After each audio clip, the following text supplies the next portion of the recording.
una coyuntura particular. Hay ciertas causas que se suelen presentar como los factores que determinan el inicio de la Revolución Francesa. No están del todo equivocadas esas causas. Revolución Francesa, perdón.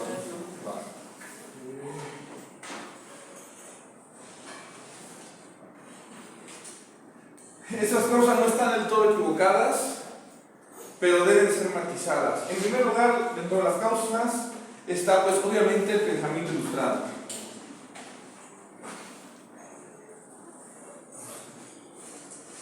El pensamiento ilustrado sirve como justificación ideológica para la Revolución Francesa. Sin embargo, hay que entender también esto, que las ideas ilustradas de entrada no se difunden de manera homogénea por todo el territorio. Es decir, circulan muy bien en las ciudades, donde hay escuelas y la gente puede acudir relativamente fácil a las escuelas, pero en las zonas rurales no es así. En las zonas rurales realmente no circulan las ideas ilustradas. Las escuelas les quedan bien lejos y eso no significa necesariamente que tengan acceso además a suficientes libros con las ideas ilustradas. Y debemos entender esto además, que la mayor parte de la población francesa vive justamente en las zonas rurales. Es decir, apenas el 10% de la población tiene acceso a estas ideas. Insisto, sí les va a servir como justificación, pero el que la mayor parte de la población francesa se levante en armas no tiene que ver con las ideas ilustradas, tiene que ver con factores más materiales, más mundanos. Uno de ellos tiene que ver con las hambrunas.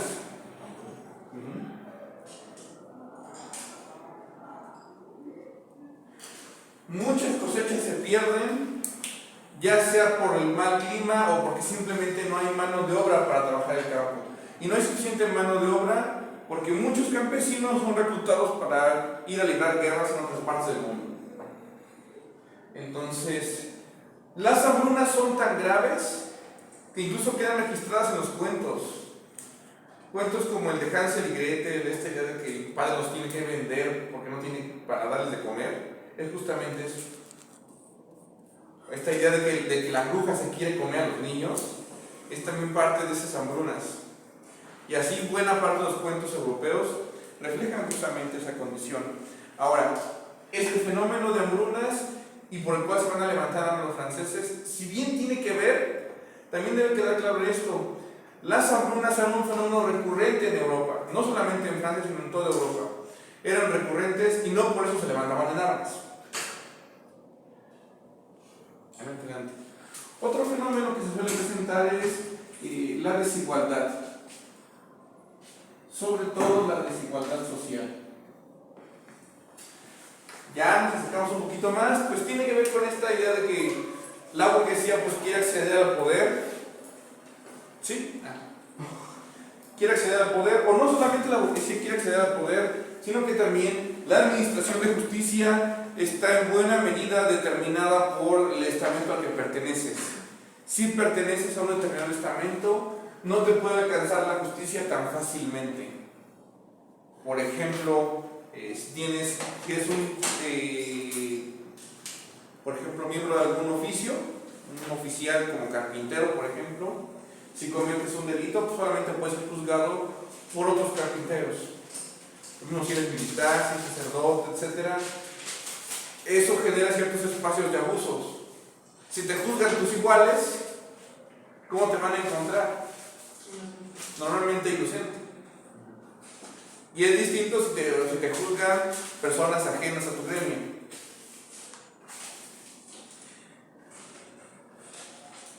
Entre las otras causas también que tienen que ver con la Revolución Francesa es un desequilibrio fiscal.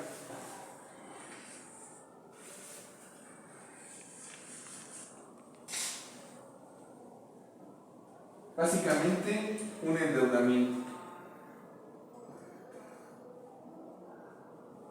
Después de tantas guerras en las que Francia ha participado, está endeudada. Bueno, en general todos los países europeos estaban endeudados.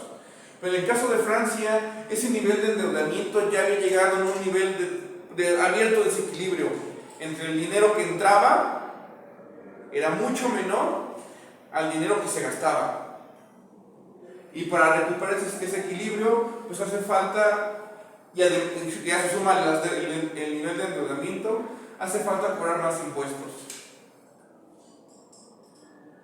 En un esfuerzo por restablecer este equilibrio fiscal, lo que hace la monarquía francesa es encargar la administración fiscal a profesionales, sobre todo burgueses, gente que estudió en las universidades, gente que ya tiene títulos de contador, por ejemplo. Esto medio ayuda, pero genera otro problema, y es que la nobleza, sobre todo los cuadros militares, reclaman esos espacios de control administrativo. En su momento se les había dejado a la burguesía de administración económica. Cuando se pierde la guerra de los 7 años, el reclamo de los militares franceses es: perdimos la guerra no porque fuéramos malos combatientes, no porque dejáramos mal las tropas, no porque perdiéramos las batallas, sino porque esos contadores administraron mal los recursos y no nos llegaron suficientes subsidios. Eso es su argumento. Y su reclamo es: para que funcione adecuadamente la maquinaria militar francesa, la administración del dinero que llega al ejército tiene que estar en manos de militares, no de contadores. El monarca cede a esta presión de la nobleza francesa, cede esa presión y le cede el control fiscal a militares profesionales que no saben ni pito de hacer cuentas. Y la cagan, arruinan aún más las finanzas del Estado. Entonces esta situación se agrava. Pero sigue habiendo un malestar dentro del ejército.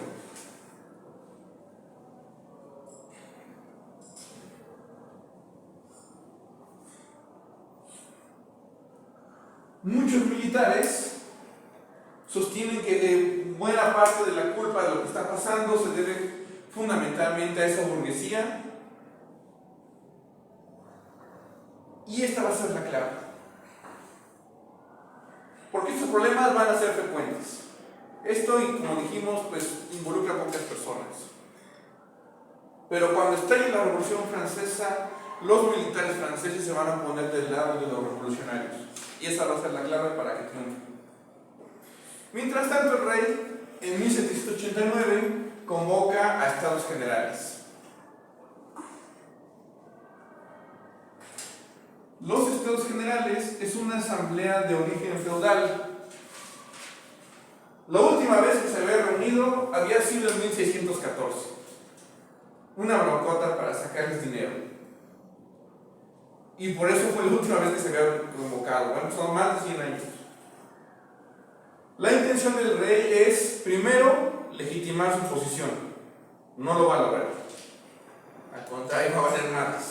Segundo, su intención es sacarles más impuestos.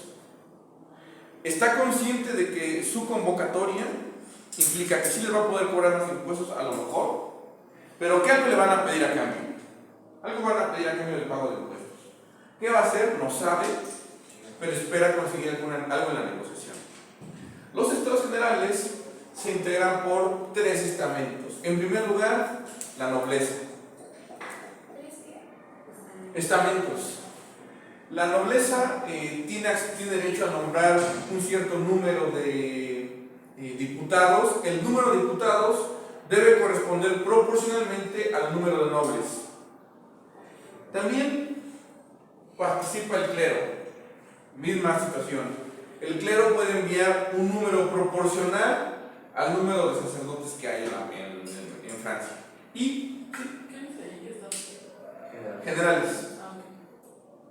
Y por último, el tercer estado.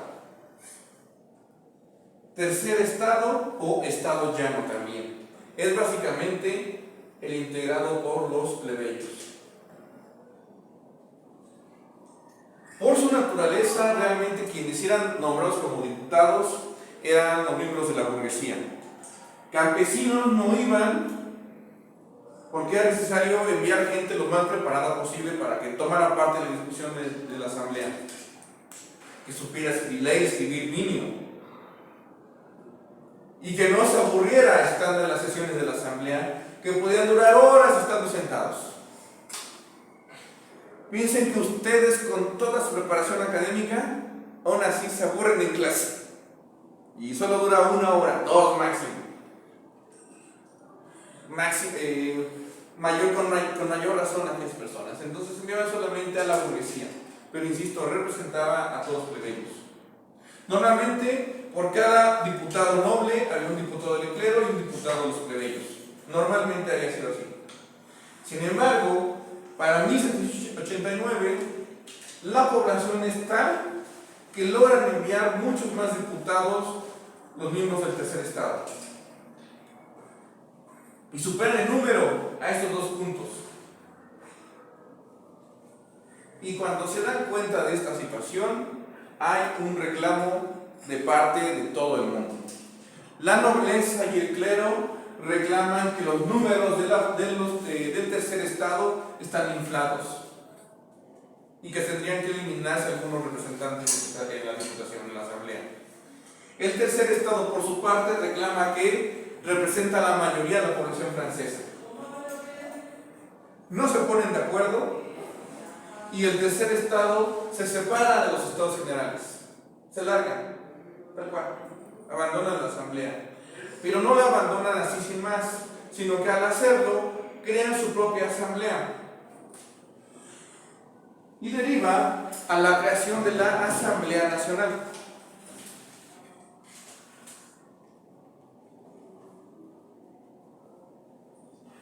Los diputados del tercer estado reclaman, bueno, representamos a la mayoría, vamos a formar una Asamblea Nacional. En esa Asamblea Nacional juran no separarse hasta darle a Francia una constitución que esperan sea de corte ilustrado. El rey, la nobleza y el clero están emputadísimos, no les parece que se separen y que encima formen su propia asamblea. Varios miembros de la nobleza y del clero tratan de convencer a los diputados del tercer estado de que regresen a la asamblea general. No solamente no los convencen, sino que algunos diputados nobles y clericales se suman a la Asamblea Nacional. El rey se presenta también ante los diputados de la Asamblea Nacional, tratando de convencerlos de que regresen a estados generales. Tampoco los convence. Y no solamente no los convence, sino que también termina reconociendo la Asamblea Nacional. Es como cuando te encuentras con 3 y terminas regresando. ¿Qué pasó ahí? Bueno, igual pasó esta mamada. Una vez que el rey reconoce a la Asamblea Nacional, reconoce su demanda de crear una constitución para Francia. Y como reconoce esa demanda, dejan de ser Asamblea Nacional y pasa a ser Asamblea Constituyente. La Asamblea Constituyente ahora sí se reúne con la intención de redactar una constitución para Francia. Están decididos a restarle poder al rey. Generó mucho conflicto, pero al final logran redactar una constitución, logran también redactar la Carta de Derechos del Hombre y Ciudadano. Esta idea de igualdad, fraternidad y legalidad se establece en esta etapa, y una vez que tienen su constitución, dejan de ser Asamblea Constituyente y se convierten en Asamblea Legislativa.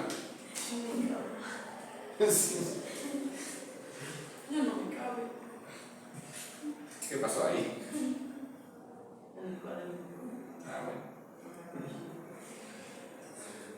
Bueno. Se convierten en... ¿Sí?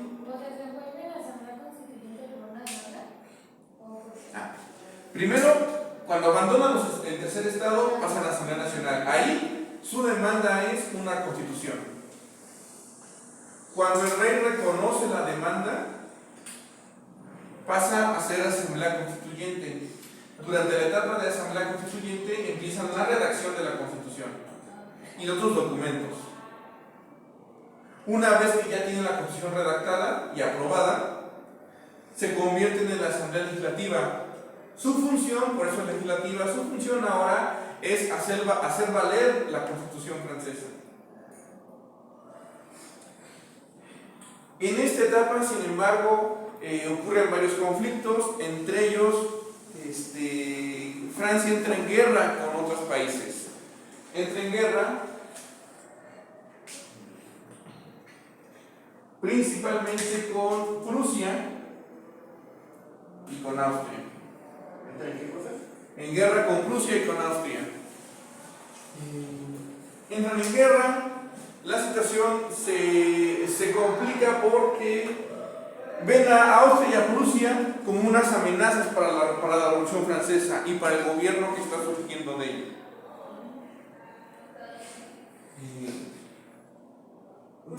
¿Perdón? Lo de ilustración y para anotar esto de Austria y Prusia. Francia,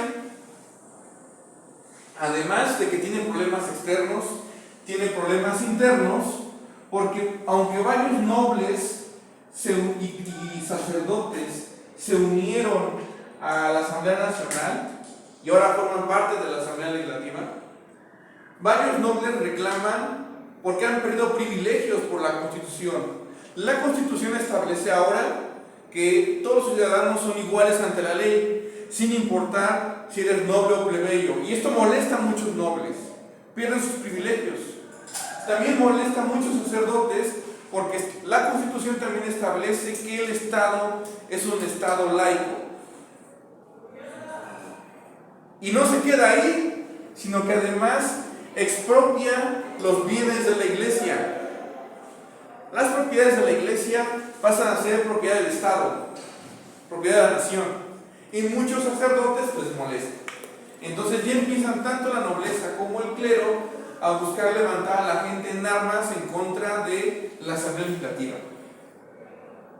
El asunto llega a tal que hay brotes de rebelión en la misma capital, en la misma París. Hay enfrentamientos armados, el ejército se pone del lado de la Asamblea Legislativa, y eso es lo que hace toda la diferencia. Que el ejército se ponga del lado de los revolucionarios garantiza que la Revolución Francesa triunfe en esta primera etapa, y sobreviva sobre todo. Francia contra Austria y Prusia, y también dentro de Francia los revolucionarios se empiezan a enfrentar contra la nobleza. Tenemos a nivel interno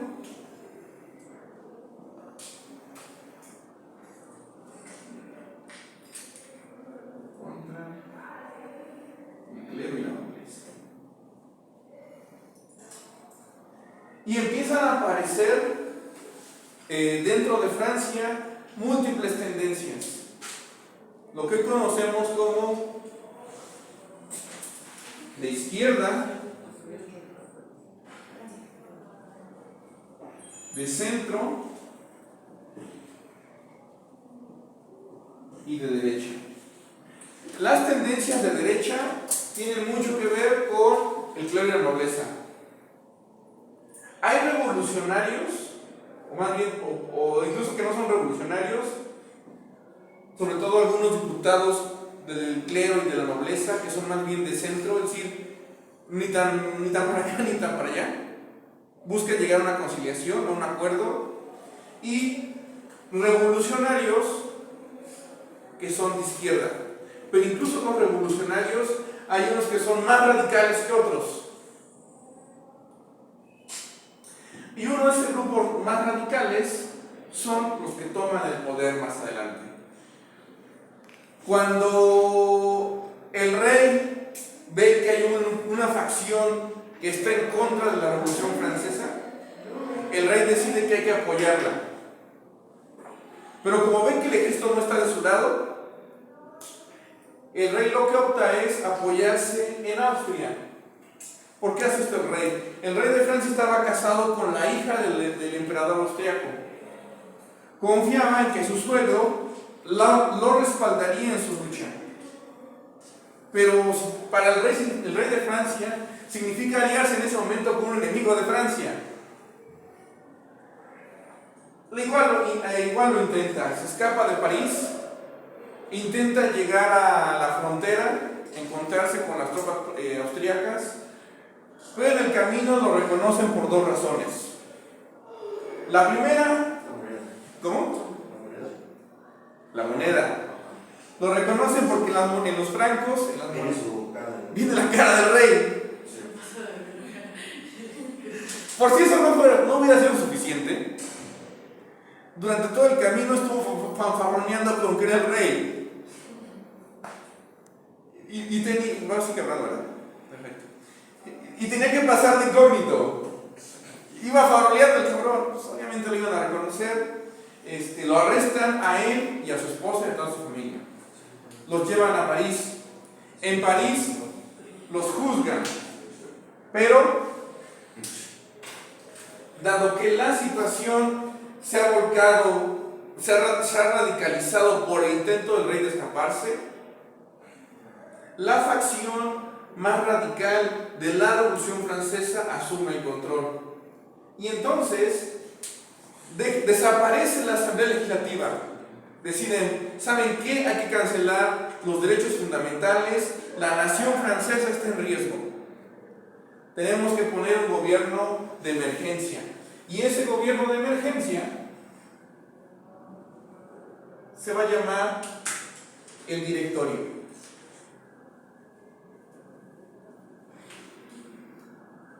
Este directorio reemplaza entonces a la Asamblea Legislativa y va a estar dirigido por uno de los políticos más radicales de la izquierda, que es Robespierre. La postura de Robespierre es clara: hay que matar a quien sea que sea una amenaza para la Revolución Francesa, empezando con el rey. Lo llevan a juicio, lo encuentran culpable y le cortan la cabeza. Decide que hay que hacer lo mismo con los miembros del clero y la nobleza que se han levantado en armas contra la revolución. Y varios son guillotinados también. Con Robespierre y con el directorio inicia lo que se conoce como la era del terror, porque es buscar únicamente enemigos de la revolución y ejecutarlos. También en esta etapa inician las guerras revolucionarias francesas. Estoy confiando que estés tomando apuntes. ¿Cómo no son apuntes? Al rato, al final de la clase va el castigo. Entonces, sí, inician las guerras revolucionarias francesas. Robespierre no se va a limitar a defender las fronteras de Francia, sino que va a tratar de expandirlas. Los ejércitos franceses van a avanzar sobre Bélgica, sobre Holanda y sobre también el oeste de Alemania y el norte de Italia. Los ejércitos franceses, repito entonces, avanzan sobre Bélgica, sobre Holanda, sobre el oeste de Alemania y también sobre el norte de Italia. Esas zonas son atacadas y conquistadas eventualmente por las tropas francesas. En esta etapa, además, a Austria y a Prusia se le suma Inglaterra. Forman una alianza una coalición para derrotar a la Francia revolucionaria. Mientras Robespierre se sigue ensañando y encontrando más gente a la cual cortar la cabeza. Entre ellas a la misma reina María Antonieta, la hija del rey de Austria. A la señora le valió madre, estaba como muy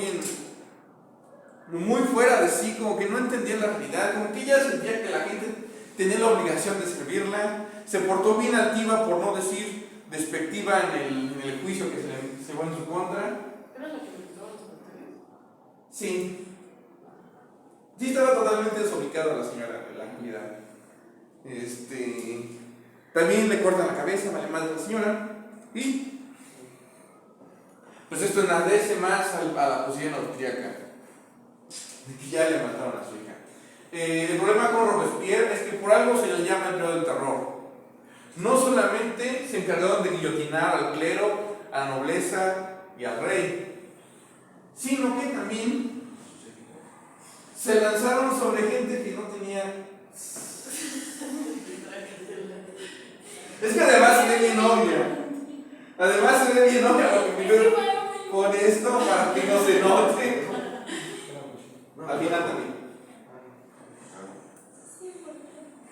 Es importante. Nada más importante que la clase de historia. Se empiezan a cometer abusos de parte del directorio y a guillotinar a gente que incluso estaría al lado de la revolución, pero que porque emitió alguna crítica, alguna observación, también chingue su madre. Lo ven como enemigo, y solamente por una observación que hicieran. Cometen tantos abusos que los mismos revolucionarios franceses abandonan las tendencias más radicales y se van hacia el centro. Llevan a juicio a Robespierre, lo encarcelan, lo encuentran culpable en el juicio y también le cortan la cabeza. El hombre que mandó a la guillotina a cientos, si no es que a miles de personas, también le toca cuello. ¿Por qué? Porque pues está loco, ¿no? Me envió a la gente, cometió demasiados abusos además de poder. Entonces, con doble R, sí. Robespierre. Bueno. Termina el directorio, inicia lo que se conoce como la convención. La convención ya no recurre a tantos guillotinamientos. Sí va a haber, pero ya muchos menos. Sí. Ajá. La convención, sí. Durante la convención, Francia sigue en guerra con estos países, el endeudamiento público continúa, sigue habiendo hambrunas, los mismos problemas que había antes de la revolución sigue habiendo, y se agravan con la guerra, se agravan con la revolución, y la convención no le encuentra solución a los problemas, aún no son. No acaba con la guerra, no gana ninguna. No acaba con las hambrunas, sigue habiendo grupos disidentes, hay levantamientos armados todavía, y la gente en Francia ya estaba hasta la madre, estaba harta. Llevan desde 1789, que inicia la revolución,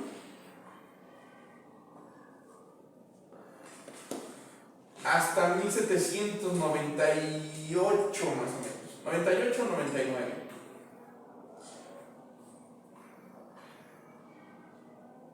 No hay una solución para nada. Llevan cerca de 10 años en medio de un desmadre.